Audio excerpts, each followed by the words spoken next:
More than two-thirds of people who bought a home in the last 2 years say they regret something about their purchase. But in Federal Way, that number hits a little differently because most buyers' regret isn't about the house itself. It's about realizing after closing that the lifestyle wasn't what they expected. In this video, I'm breaking down the biggest reasons Federal Way buyers regret their purchase in 2026. And more importantly, how to avoid every single one of them.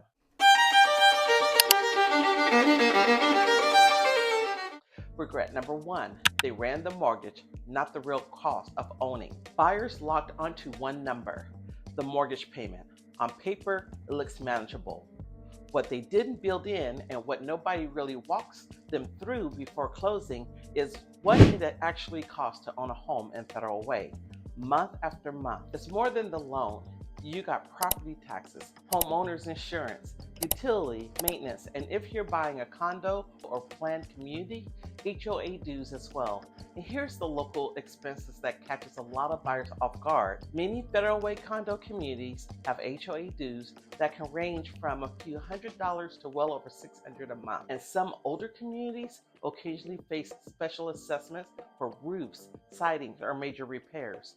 I've seen buyers focus on a mortgage payment and completely overlook several $100s a month in HOA costs. That's where it adds up. The payment on your approval letter and the real all-in payment after closing are two very different numbers. That gap is where buyers start feeling squeezed, and that's where regrets start to creep in, even when they love the house. Now stick around because later I'll show you exactly how to calculate your real monthly payment before you ever fall in love with the house. Regret number two, they picked the house before they tested the life. Find a house online, the pictures are beautiful, the kitchen is perfect, the yard is bigger than expected. You walk through it and think, this is the one. Then a few weeks after moving in, something feels off. That feeling has a name, location mismatch. And in Federal Way, it's one of the most common forms of buyer regret I've seen. Here's what I tell every buyer before they start looking at homes. Twin Lakes, Redondo, Northeast Tacoma, and downtown Federal Way are not interchangeable. They may look similar on Zillow, the lifestyles are completely different. Twin Lakes is fantastic if you want established neighborhoods, larger lots, and a quieter pace, but you're going to drive more for shopping and entertainment. Redondo gives you waterfront views, beach access, and incredible sunsets, but some buyers underestimate the additional traffic and higher price points near the water. Northeast Tacoma feels more residential and tucked away while still giving you quick access to Tacoma and I-5. But inventory can be limited when buyers are searching. Now, downtown Federal Way puts you closer to shopping, restaurants, the Performing Arts Center, and the New Light Rail, and the New Light Rail connection. But you'll experience a busier environment than some of the surrounding areas. The houses can look similar, the lives attached to them are completely different. I'm not saying one is better than the other. They're just different. And that difference is exactly where the mismatch happens. A nicer kitchen doesn't fix a life you don't enjoy. I watched buyers learn that too late. They optimized for the house and underestimated the life. The right question isn't, can I afford this house? It's, do I actually want to live here on any ordinary Tuesday? Quick side note, figuring out which part of Federal Way fits your lifestyle and your budget is literally what I help buyers do every day. If you're thinking about moving here, my contact information is below. Now let's get back to it. Regret number three, they moved with urgency. The market didn't require. An offer goes in, your heart starts racing, suddenly you're considering waiving things you normally wouldn't. Maybe the inspection, maybe your negotiation strategy, maybe taking less time to think things through. The question is, why? A lot of buyers are still operating on muscle memory from the frenzy years. That, if I don't buy this house today, somebody else will mindset.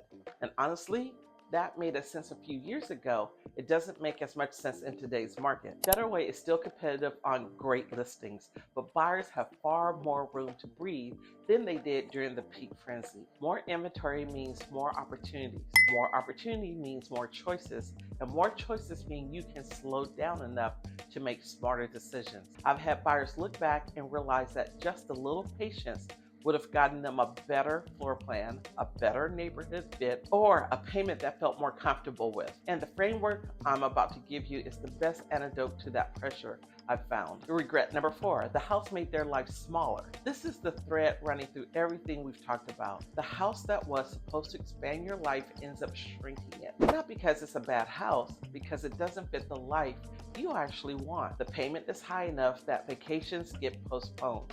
The commute steals hours every week. The neighborhood looked good online, but doesn't match your day-to-day routine. And here's the hard truth. These aren't things you can renovate. You can paint walls, you can replace countertop, you can refinance someday if rates improve, but you can't move the house, you can't shorten the commute, and you can't magically create a neighborhood lifestyle that wasn't there when you bought it. When people say they regret their purchase, most of the time it isn't the house. They love the house. It's the life attached to it. They optimized for the house and underestimated the life. The one question after helping buyers all across South King County for years, there's one question that pulls all of this together. Does this house expand your life, or does it box it in? The happiest buyers I know asked that question before they wrote the offer. The buyer with the most regret were focused on winning a house when they should have been focused on building a life. How to buy without regret. Step number 1, build the real monthly number before you choose homes. Calculate everything: mortgage, taxes, insurance, HOA, utility, maintenance. If it feels tight on paper, it won't feel any better later. Step number 2, reverse engineer your life before you pick the area. Drive the commute. Visit the neighborhood on weekday. Visit it again on the weekend. Tuesday evenings and Saturday mornings can feel like completely different places. Step number 3, know what you can't change. The regret that hurts most comes from the permanent things: location, layout, neighborhood feel. Nobody loses sleep over paint colors. People absolutely lose sleep over a commute they hate. Step number 4, slow down, even when the market speeds up. Preparation creates confidence. Know your budget, know your area, know your non-negotiables. Then, when the right home shows up, you're making a smart decision instead of a panicked one. Step number 5, buy with a 5 to 7 year horizon. Don't assume appreciation will solve a bad decision. Ask yourself, will this house still work for me 5 years from now, 7 years from now? If the answer is no, pay attention to that feeling. It's usually right. Regret doesn't come from buying in Federal Way. It comes from buying without a full picture of what you're signing up for. If you're thinking about moving to Federal Way and want someone who knows the neighborhoods, the numbers, and the little things buyers often miss, reach out. I'm Yvonne Brink with the Brink Home Team, and if you're trying to decide whether Federal Way, Auburn, Kent, or Tacoma is the better fit for your lifestyle, check out the next video right here. Don't forget to like and subscribe, and I'll see you in the next one.